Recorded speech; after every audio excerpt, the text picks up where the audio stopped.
ಏನು ಮಾಡ್ತಾ ಇದ್ದಾರೆ, ಅಧಿಕಾರಿಗಳ ಹತ್ರ ಉತ್ತರ ಪಡ್ಕೊಂಡು ನಮ್ಗೆ ಉತ್ತರವನ್ನು ಕೊಡದೇ ಇರೋಷ್ಟು ಸರ್ಕಾರ ವಿಫಲವಾಗಿದೆ ಅನ್ನೋದು ನಮ್ಮ ಭಾಳ ಮೂಲ ಪ್ರಶ್ನೆ ಆಗಿದೆ.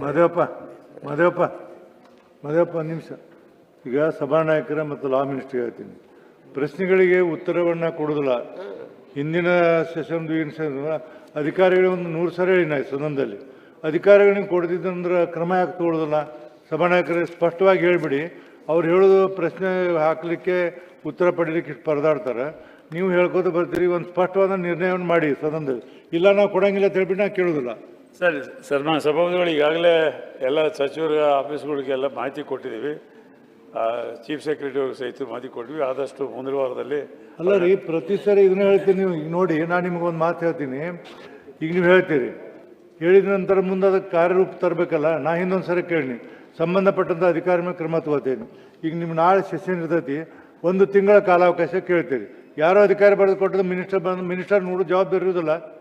ಮಿನಿಸ್ಟರ್ ನೋಡ್ಬೇಕಲ್ಲ, 1 ತಿಂಗಳು ನಡೀತೈತೋ ಇಲ್ಲೋ ಸದನ ಏನಂತ ಮಾಡಬೇಕಲ್ಲ. ಸನ್ಮಾನ್ಯ ಹಿಂಗಾದ್ರೆ ಹೆಂಗ್ರಿ ಮಂತ್ರಿಗಳು? ಸನ್ಮಾನ್ಯ ಅಧ್ಯಕ್ಷರೇ, ಬೋಸರಾಜ್ ಅವರು ಮಾನ್ಯ ಸಭಾನಾಯಕರು ಹೇಳ್ತಕ್ಕಂಥದ್ದಕ್ಕೆ ಧ್ವನಿಗೂಡಿಸ್ತಾ ನಾನು ಹಾಗೂ ನಮ್ಮ ಸಭಾನಾಯಕರು ಜೊತೆಯಾಗಿ 20ನೇ ತಾರೀಕಿಗೆ ಯಾವ ಇಲಾಖೆಯೊಳಗೆ ಹೆಚ್ಚು ಪೆಂಡಿಂಗ್ ಅದಾವು ಆ ಸೆಕ್ರೆಟರಿಗಳದೆಲ್ಲ ಸಭೆ ನಡೆಸಿ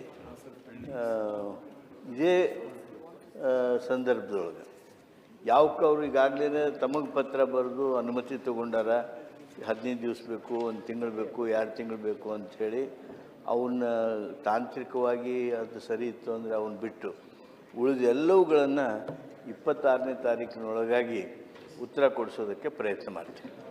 ಒಂದು ವೇಳೆ ನಾನು ಹೇಳ್ತೀನಿ, ನೀವು ಹೇಳ್ತೀರಿ ಯಾರ ಅಧಿಕಾರಿ ಮೇಲೆ ಕ್ರಮ ಯಾಕೆ ತಗೊಳ್ಳೋದಿಲ್ಲ? ಇದು 3-4ನೇ ಸರಿ ಇನ್ನು ಸದನದಲ್ಲಿ ಅಧಿಕಾರಿ ಮೇಲೆ ಕ್ರಮ ತಗೋತ ಹೇಳಿದ್ದೀನಿ. ತಗೊಂಡು ತೋರಿಸಿ ಒಂದಿಬ್ಬರಿಗೆ. 20ನೇ ತಾರೀಕಿಗೆ ಸಭೆ ಮಾಡ್ತೀವಿ. 26ನೇ ತಾರೀಕಿನೊಳಗಾಗಿ ಅವರು ಸ್ಪಂದಿಸದೆ ಹೋದರೆ ಸೂಕ್ತವಾಗಿರ್ತಕ್ಕಂಥ ಕಾರ್ಯಕ್ರಮ ಮಾಡ್ತೀವಿ. ಕ್ಷಣ ಕ್ಷಣದ ಸುದ್ದಿಗಳಿಗಾಗಿ ಫ್ರೀಡಂ ಟಿವಿ ಸಬ್ಸ್ಕ್ರೈಬ್ ಮಾಡಿ, ಲೈಕ್ ಮಾಡಿ ಹಾಗೂ ಫಾಲೋ ಮಾಡಿ.